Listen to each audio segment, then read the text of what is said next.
Dears, മെഗാമിസ് ആണ്. അപ്പൊ നമ്മുടെ സ്റ്റാഫിംഗ് എന്ന് പറഞ്ഞ ചാപ്റ്ററിൽ വളരെ ഇമ്പോർട്ടന്റ് ആയിട്ടുള്ള ഒരു ഏരിയ ആണ് നമ്മുടെ റിക്രൂട്ട്മെന്റും സെലക്ഷനും. നമ്മൾ ഇന്ന് പഠിക്കാൻ പോകുന്നത് ഈ റിക്രൂട്ട്മെന്റും സെലക്ഷനും തമ്മിലുള്ള ഡിഫറൻസസ് ആണ്. അപ്പൊ നമുക്ക് ടോപ്പിക്കിലേക്ക് കടക്കാം. Differences between recruitment and selection. നമ്മൾ ആദ്യം തന്നെ മീനിങ്ങിന്റെ അടിസ്ഥാനത്തിൽ ഇവയെ നമ്മൾ ഡിഫറൻഷിയേറ്റ് ചെയ്തിട്ടുണ്ട്. അപ്പൊ റിക്രൂട്ട്മെന്റ് എന്താണ് മക്കളെ? റിക്രൂട്ട്മെന്റ് എന്ന് പറയുന്നത് it is the process of searching suitable candidates. Okay, നമ്മൾ സ്യൂട്ടബിൾ ആയിട്ടുള്ള ആളുകളെ എന്ത് ചെയ്യാണ്?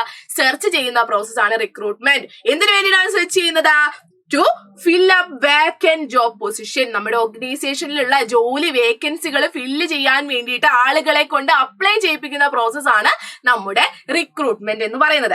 ഇനി നെക്സ്റ്റ് വൺ സെലക്ഷൻ ആണ്. അപ്പോ എന്താണ് സെലക്ഷൻ എന്ന് പറയുന്നത്? സെലക്ഷൻ എന്ന് പറയുന്നത് it is A process of screening. ഇനി അപ്ലൈ ചെയ്ത ആളുകളിൽ നിന്ന് നമ്മൾ എന്ത് ചെയ്യുന്നു? സ്ക്രീൻ ചെയ്യുന്നു. എന്തിനു വേണ്ടിയിട്ടാണ്? അതിൽ നിന്ന് എലിജിബിൾ ആയിട്ടുള്ള കാൻഡിഡേറ്റ്സിനെ നമ്മൾ എന്ത് ചെയ്യും? ജോലി ഓഫർ ചെയ്യും. അതാണ് നമ്മുടെ സെലക്ഷൻ എന്ന് പറയുന്നത്.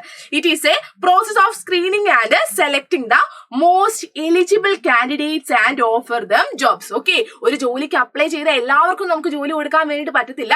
നമുക്ക് വേണ്ട ഏറ്റവും സ്യൂട്ടബിൾ ആയിട്ടുള്ള ആളുകൾക്കാണ് നമ്മൾ ജോലി കൊടുക്കുന്നത്.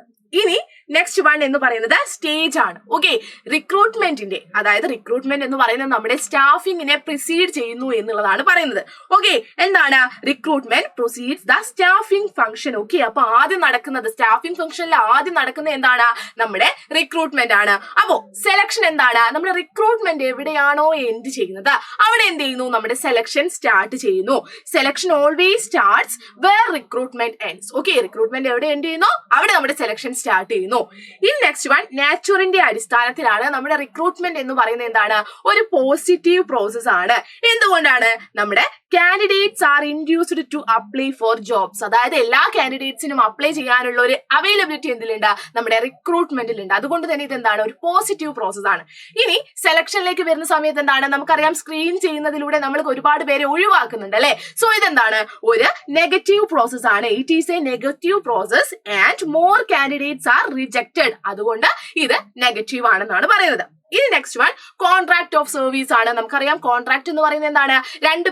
തമ്മിലുണ്ടാവുന്ന ഒരു എഗ്രിമെന്റ് പോലത്തെ ഒന്നാണല്ലേ. സോ കോൺട്രാക്ട് ഓഫ് സർവീസ് എന്ന് പറയുന്ന സമയത്ത് റിക്രൂട്ട്മെന്റിൽ എന്താണ്? അവിടെ ഒരു കോൺട്രാക്ച്വൽ ബേസിസിലൊന്നും അല്ല അവിടെ എന്ത് ചെയ്യുന്നത്? റിക്രൂട്ട്മെന്റ് നടത്തുന്നത്. ഓക്കെ, അവരെന്ത് ചെയ്തിട്ടില്ല? ജോലിയിലേക്ക് പ്രവേശിച്ചിട്ടില്ല. Okay, there is no contractual relation created. Okay, ഇനി സെലക്ഷനിലേക്ക് വരുന്ന സമയത്ത് എന്താണ്?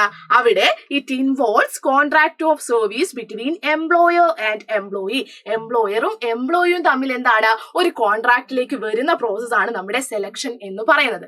ഓക്കെ അല്ലേ മക്കളെ? അപ്പൊ ഇത്രയേ ഉള്ളൂ നമ്മുടെ ഡിഫറൻസസ് ബിറ്റ്വീൻ നമ്മുടെ റിക്രൂട്ട്മെന്റ് ആൻഡ് സെലക്ഷൻ എന്ന് പറയുന്നത്. അപ്പോൾ ഇതുപോലത്തെ വീഡിയോസുമായിട്ട് നമുക്ക് വീണ്ടും കാണാം. Thank you.